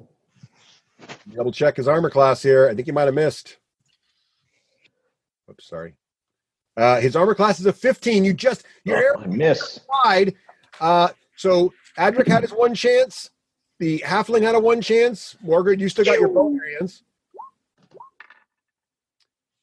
Now, Morgred, you can use your card here if you want to add D6 to that plus your bonus, whatever you get, which might get you to the number you need. Would you like to use it? Yeah, I might as well. All right. Because what's your plus to hit? So my total is a 14 right now. You're missing him by 1. So if you add this D6, you're going to get him. Hey, so your natural 20 pays off.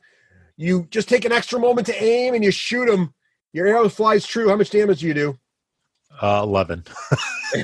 He goes down. You killed a fresh guy, not much less a guy with only 2 hit points left.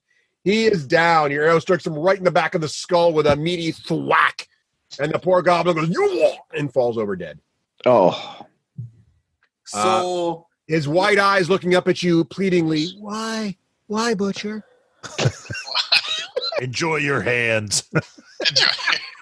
So in Goblin, I'm religious. I'm like, I say in their native tongue, "Ordy ork bort bort bort bort bort bort," which means in the local dialect, you stink and smell like beef and cheese, which is a compliment for goblins.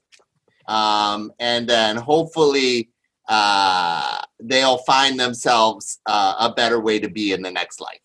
Excellent. Seppi, that is so well done. Take an inspiration if you don't already have one. Oh, thank you. There you go. Excellent. All right. So what is the plan? I say we hide the thing here and head north. We got a friend to protect. All right. So the plan is to hide the carriage under some brush. Yep. Where I'm pinging right now, that red circle is. Is that right? Maybe a little further back. I'm worried the smells of carnage will bring other predators. Yeah, but it's a cart versus our friend. I mean, we don't have a choice.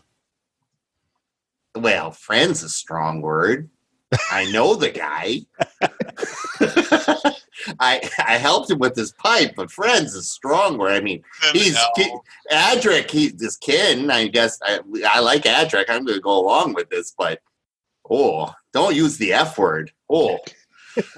Oh, hey now. All right, let me put it this way. He owes me 10 gold. Oh, He owes all of you 10 gold. that makes sense. You know, yeah. Right. You won't be getting paid for your cargo without him. Another way to think about it. Oh, is somebody good with oxen? Do we need to like feed and water them and tie them up? I think we probably want to separate them from the cart. So in case they have to defend themselves poorly, that they don't just run around and break their legs and all the stuff goes all over the path, you know? I have a little bit of animal handling. If you want me to check my. Yeah, that would be great. I mean, you have to handle animals if you're going to butcher them. Oh, I saw the 20. 20, but it was a 2. You know, it turns out, Morgan, you've not really done a lot of work with oxen, and you can't really make heads nor tails of these. Right. I go to pat it on the head, and I'm like, wait, this feels like a tail. Damn it. Yeah. Yep. All right. I say really sure the best way to get these guys to be calm while you're gone. Yeah, I say we just keep our fingers crossed and go save the guy. Yep, I agree. There was some mention of trying to camouflage this thing. Is that going to happen? Seppi, go ahead. What do you got? Out of character knowledge, you're supposed to hobble them, but I think I'm not good at animal handling. You could mention that you think they should be prevented from leaving. Right? Yeah, you tie their front legs together, and then you can say you're going to do that. I mean, all that means if you do it badly, you might injure these oxen, and someone might be frustrated with you who owns them. But otherwise, you can try it. Okay. You don't have to be an animal expert to know you don't want the animals wandering off. Okay. You tie them to a tree, you can hobble them, whatever. Oh, that's my best roll yet. Woo! Yeah. So what's your intelligence bonus? Because my animal handling is 1. Okay, so that's an 11. There you go. Okay, well, you're thinking that hobbling is not going to be in the cards here because that would be more of a DC 12 to 15. But tying them securely to a tree is not rocket science, and you got this down with a 10 at 11. Okay, so you can definitely do that, so they can't get away. So you get that part nailed down. Is there going to be any desire to camouflage the card at all? Yeah, that seems like a good idea. Who's got good survival? Let's see. Survival would be applicable here. I could see an argument for that. Survival. Hang on a second. I don't have it. I have a 3, but it's not checked. I don't have it. That just means you can still use it. If it's not checked, you're not proficient in it, which just means that you don't get additional bonuses, but the 3 represents everything you have. So a 3. All right, I'll help them because I also have a 3, so I'll give him a +2. All right, so if you help him, it gives him advantage on his roll. So you want the person with the best stat to make the roll, and if someone else helps him, it gives him an extra, makes advantage. That's always all right. All right, so I go 2d20. Yep. Oh! 20! What? Boom. Okay, first of all, we can't even find it. Flawlessly camouflage. I mean, even the halfling thinks it's a bush when you're done with it. It's amazing. Right. And you get this extra card, Terrace, which is, because you rolled a natural 20, you will get a plus D4 to any saving throw after you make it if you would like. So hang on to that. So nicely done. So I'm just making notes here. So the oxen are securely tied to the tree. Thanks to the elf. And the cart itself is very, very, very well concealed, thanks to the dwarf. Should we look in the horses, like see if there's anything on the horses that might give us a clue or something of value, or investigate it? Investigate. Go for it. Which one are you doing there, Adric? I'll do the other one. All right. I'll do the north one. The north. Feel the power. Oh, no, I'm sorry. I'll take the south one. All right, make investigation checks, gentlemen. Investigation. I'm good at this. I've got a 0. Anybody else? What about watch me go. Oh, look at you're just getting better and better. I got a 19. Is that you're ramping up? It's a shame we're gonna have to stop at 8 because you're just on a roll now, Seppi. Oh, so, Seppi, both of you do some investigation. The saddlebags have been looted, but you find a leather map case. Ooh. Pyrrhic, you find a leather map case sort of in the bushes next to the horse, but it's empty. Oh. Well, often in my journey, I have to do cartography. I will take this case. It could be useful later. All right, make a note on your character sheet that you now have a fine leather map case. Excellent. All right. Where would I put that, and how do I do that? So if you go to Pyrrhic, for example, you'll notice that there's like a little section. There's features and traits. There's tools. There should be a little spot to put notes, isn't it? Oh, it must be under bio. You can under bio. Yeah, under bio, you can just put like treasure to the treasure section. Just throw it in. Oh, fine map case. She's playing scout. She's up at the corner of that hill. She's nestled into the brush, and she's playing scout. Make a perception check there, scouting halfling.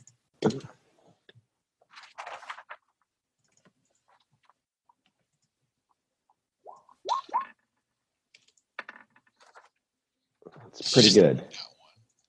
How come it keeps rolling 2? It's so weird. Did that roll 2 again? I'm going to figure that. I'm going to research that next time. They have a pretty good. Because I did the die roller that time. So on your, are you clicking the? Just try this real quick. Are you clicking the? Just click the D20. Don't click the 2. Yeah, I'm clicking the D20, and then I'm double clicking the D20 under basic rolls. Don't double click, just single click. Yeah. Oh. Aha. There you go. Mystery solved. There it is. See, this first session, it's all about figuring out the basics. We got it. All right, excellent. I think that's a 10. I have to check what my perception is. Right. No, that's a 7. Straight up 7. Okay, you're feeling like you guys are pretty secure right now. All right. So do I have to roll for the other horse, or was that for both horses? I thought you did roll already. Did you not? Seppi did. Go ahead and roll. I thought he got a 20, didn't he? Seppi got. That was the survival. That was survival. That was the camouflage in the cart, which is flawlessly camouflaged, by the way. In fact, it's so camouflaged. You turned around and where'd it go? Oh, right. Well, there it is. We can't even find it. Yeah. If the oxen weren't moving because they were, not hobbled but just tied to a tree, you couldn't see it at all. All right. Do you want me to roll? Sure, go for it. 17, man. Nice. All right. You do find near the horse a couple gold pieces, 2 gold pieces that must have gone unnoticed by the ambushers, but nothing else. Gold pieces. Wow, we're just rolling in the money now, eh? Rich. All right, I'll put that in my treasure, and we might need to spend it later. So there you go. GP. So Morgrid, while you're up there watching the oxen and inspecting the exceptional hitching job that Pyrrhic did, you do notice as you look up in this area where I'm pinging right now, it might be a little high on the screen there, that it does seem like just as you're looking there, and it was where the goblin was pointing, it looks like there's a not very obvious, but a reasonably well-worn path leading to the north. And this is pretty much the area the goblin was pointing in. All right, I whistled to the crew. Let's go. I'm ready. Yeah, let's do it. I know about Obvious. Back in the temple, they called me Captain Obvious. I think that was a compliment, but those guys were always making jokes. All right, why don't you go ahead and arrange your guys in whatever sort of marching order you're going to have. Now, this path is about 5 feet wide, give or take. So you're going to have to be single file roughly. So go ahead and arrange yourselves in that single file order, just so we know what that's going to be. Not saying there's going to be any problems. Just, it's good to know these things. Oh, that way. Okay. Adric, do you want to armor us up front, or do you want me to take it with the greatsword? Whoa. What is everybody's hit points? I'm at 6 right now. Is that average for this crew, or? I don't think we're supposed to be talking about. So you can say, are you bloodied? Are you bloodied, Adric? It's a little more. Just say if you're wounded or badly wounded or healthy or whatever. Try not to. Okay, right. I'm unscathed. I'm unscathed. I don't have a scratch on me. All right, so then 6, 10. I'm going to just leave it for now. Now, you have some options. You can take, in D&D, there's things called short rests and things called long rests, okay? A long rest, they just made healing super simple. If you take a long rest, which is basically 8 hours of sleep, fully healed, boom, overnight. However, you probably don't want to wait 8 hours right now. If you take also, by the way, a long rest resets all your spell memorizations and all that stuff, right? Ooh. If you do a short rest, which is about an hour, you can regain, you have a number of hit dice, right? So if you look at your character right now, Drick, you'll notice that it says next to his hit points, it says there's hit dice below the hit points, right? So if you want, and you took a short rest, you can spend one hit die, so it got into 0, and you'd roll that hit die, in this case it's a D8 for you because you're a fighter, and you would regain that many hit points up to your maximum. So it's kind of like a short rest, kind of like, because when you're wounded, it's not always about being bloody, it's just about being tired and a little exhausted, right? Now, another option that fighters have an ability, but you're a cleric, right? So you don't have this. But fighters have an ability where they can, once per long rest, they can sort of heal a D10, right? So Question, Russ. Second wind. Yes. While we were camouflaging, taking care of the animals, could we have considered Adric to be taking a short rest?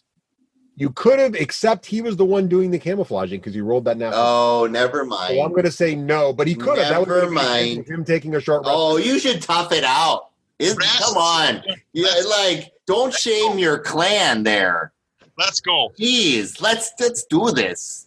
All right. Don't worry about the undercoat. It's fine. All right, let's go. Russ, he doesn't have any healing cantrips or anything? D4 or anything? I'm okay right now. I'm good. I just was wondering where everybody was at. I'm good. I'm stoic dwarf. Let's go kill some more goblins. He's not bloody. He's just looking a little bit tired. Like he was on the front lines. He was getting banged on a lot. Arrows are bouncing off his armor. He's definitely a little tired. All right, I'll take the lead. All right. So Mordrick's in the lead, and then we've got so you've got the marching order right there. I'm going to zoom in so I can read people's names again here. Here we go. Perfect. So excellent. All right. So you start going down the path, and things are going pretty well. Morgan, what kind of you have your weapons out, you have weapons in, or how are you kind of proceeding down this situation? Yeah, so I think I'm going to be going. I've got my longbow on my back. I've got my greatsword on my shoulder, but a little casual.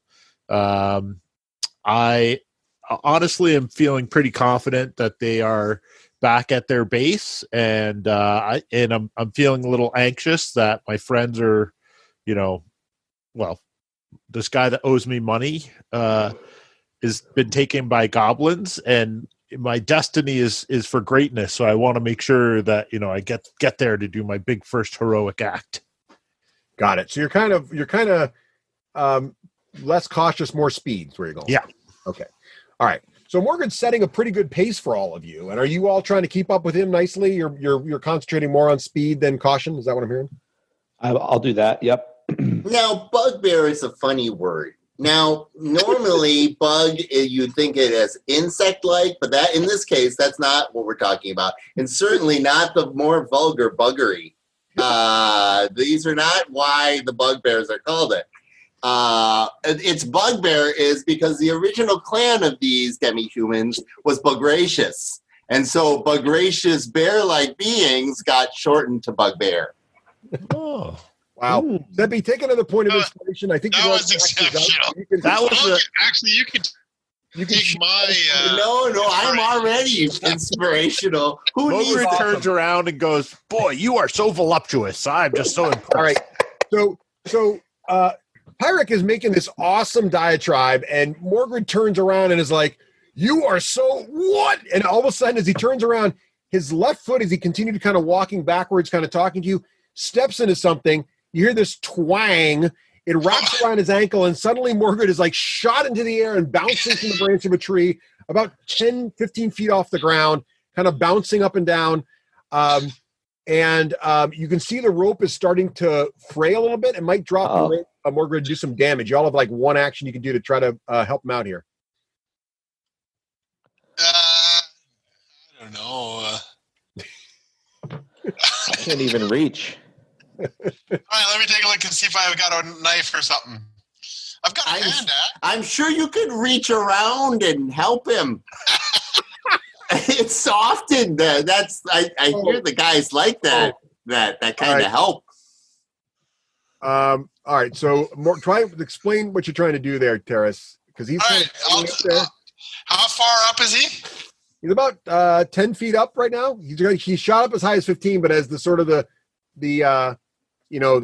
tension of the tree sort of came back, he sort of hovering about 10 right now. Can I see? Is the rope attached to one of a far branch, or is it like a rope below that I can loosen and let him down easy? Well, it's above you because you're on the ground and he's like above you now, and the tree was obviously trapped in a way that it shot it was like shot up, so it's now above you. Euphemia, we should keep a lookout while they're doing this. Could be a trap. I agree. That's a good idea. I'll look to the left. I will look to the right then. All right, you guys make my plan is if I see it falling, I do want to try to do an acrobatics check to soften the landing. All right. I think you should, and I will throw my hand axe at the rope to see if I can cut the rope down. All right, I will make this an assisted sort of help out situation here. I see a natural 1. That's probably not good. Who rolled that? Luckily, it's not the guy throwing the axe. That's Rafe trying to find something. So Rafe, I have some bad news for you, my friend. Yeah. Not only did you not see anything, but you get one of these bad cards. Yep. Which is a card that's in front of you that the GM can use against you. So I can automatically make you fail a skill check in the future. So I was going to put that over here. Okay. Oh, that was a twofer. It's like bad luck. So basically, battle of bad luck. Yeah. That was a twofer. Rolled a 7. Wait. So Steppy, you were looking. The halfling was looking left and basically sort of like was distracted by a squirrel. You were looking right. And everything looks okay over there. And meanwhile, now we're going to see what happens as the dwarf and the fighter try to extricate himself from a tree here. So, Dave, why don't you make the roll, but you get advantage because the dwarf is helping you. Rafe, what would you... when you said bad luck, it reminded me, as a halfling, if I roll a 1 on an attack roll, ability check, or saving throw, I can re-roll the die. Oh, take it. I'm going to take away this card then, unless you roll another 1 right here. Wow. Hey, halfling luck. Look at that. So you do look well. You do not get distracted by the squirrel, which clearly tells us that this is your character and not you, Rafe. Yes, exactly. And you're feeling pretty good that there's no one ambushing you at the moment from that direction. Great. And then Dave rolls an 18 natural. Nice. Now you had advantage, Dave, thanks to the dwarf's help, so you can roll another die because you might get something higher. Oh, I thought you were going to get a 20, but an 18 is a great roll. You actually make the deck save as the dwarf's axe cuts the rope and you fall. You manage to tumble out and you only take 1 point of damage from the fall. Nice. Excellent. I like it. Oh, that squirrel, though, was a beauty. That Michigander, like super gray squirrel. Oh, hey, that's sort of rare here in the north. I think that was one of them fallopian traps. You got to be careful. We don't talk about the fallopian traps at the temple. Oh, Pirate, was that a gray squirrel or was that a philandering red squirrel? Oh, the philandering red squirrel. Oh, you know your woodland creatures. Let's talk about the fairy tale lore of the philandering red squirrel and how this is pertinent to our situation at this moment. As you know, the philandering red squirrel was known for its prodigious reproductive qualities. Oh, that's right. That's what made it philandering. For you less educated folks, I look at Butcher judgingly, but not really, out the corner of my totally really out of the corner of my eye. So the philandering red squirrel, he loves several nesting situations where he keeps one family in one situation and another family in another. Excellent. Excellent. Well, So you managed to get out of the trap. Also, Rafe, does Lightfoot have any survival skills? Negative. Survival stat. 0. 0. Okay. No problem. So you continue down the trail. Are you still, Morgan, are you still optimizing for speed? Or have we learned anything? I'm gonna go with like the 80-20 rule. I want to keep moving, but I'm definitely going to be scanning for more kind of rope traps. All right, excellent. Make a perception check now that you're scanning. You travel a little farther. Things seem to be okay, but make that perception check for me there, Margaret, since you're in the lead. I am going to use my inspiration because I'm feeling like I need to keep my wits about me. Smart. Well, good thing you need a second roll there. Oh, a little better. Nice. What's your bonus on your perception? It's worked into it, so that's a 14. Is it? Excellent. Because it shows me the I'm seeing. Oh, it's right. I'm seeing the 11. Excellent. So you're coming up on another part of the trail, and you're like, that's weird. The trail's been kind of dirt most of this time, but up here ahead of me, it's covered in branches. That looks, whoa, I think that's a pit. And so you managed this time to catch yourself. There's definitely what looks to be a pretty well covered, actually, a pit ahead of you right in the middle of the trail. All right, I throw my hands up like your mom used to do in the car. You just don't care. Stop! And I point to the trap, and I'm like, I got to go around. Keep your eyes out. All right, it's easy to get around the pit. And you can see it is a pretty deep pit, and there are some spikes at the bottom, so it was definitely good to be able to avoid that. Spiky pit. Terrace, how are we doing on time for you? Just wanted to say it's a good time to pause right here. As you start to approach a cave ahead of you, it might be a great time to pause. Terrace, how are you feeling? What's the next? Yeah, maybe it's. It's a good spot to pause because you're about to go into a cave that who knows what it has, but it might be good to do that one as a whole separate session. Okay, let's do it then. That's a good call. Thank you, Seppi and Russ. Perfect. Happy birthday! Happy birthday, Terrace! I'm sorry you had to listen to my bad. That was loads of fun. That was so fun. Terrible Alpha Soden You guys were accent. awesome. I love the elf. I'm going to roll my happy birthday wishes. Everyone. Oh, I didn't do very well. So. That was great. Well, Excellent thank job, you. guys. I never get to Fantastic. play, and now you know why. So should we do this again? I had a lot of fun. Yes. Yeah, for sure. You know what? I will say too. I kind of like the 2-hour window because, like, sometimes when I game with the other guys, it's like 6 hours of it, and it can be a little tough. But I could do 2-hour windows here and there. Yeah, I like it too. It's actually, honestly, it's easier for the DM too because it's much less content, and then also it makes it more fun for the longer story because I can adapt to whatever you guys want to do. I didn't have to, I got one on my list of things that elves say. You got one? Oh, that was only one. Impressive. Man. Only one. You stink. You smell like beef and cheese. That's on my list. It's That's things really that good. elves say.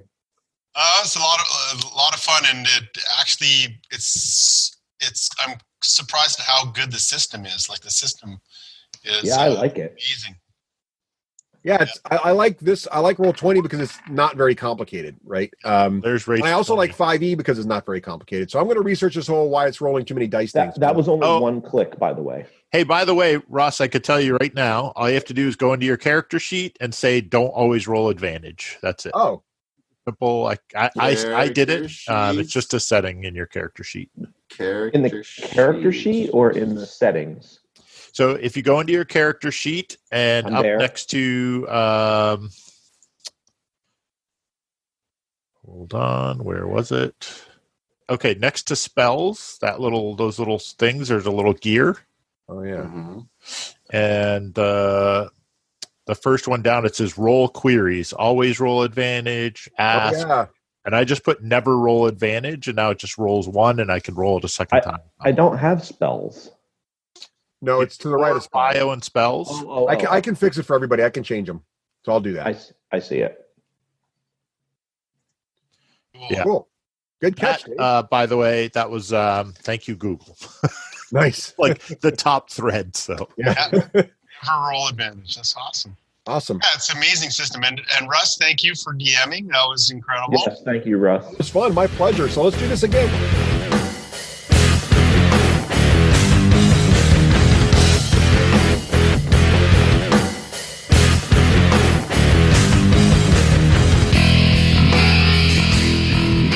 Achievement unlocked.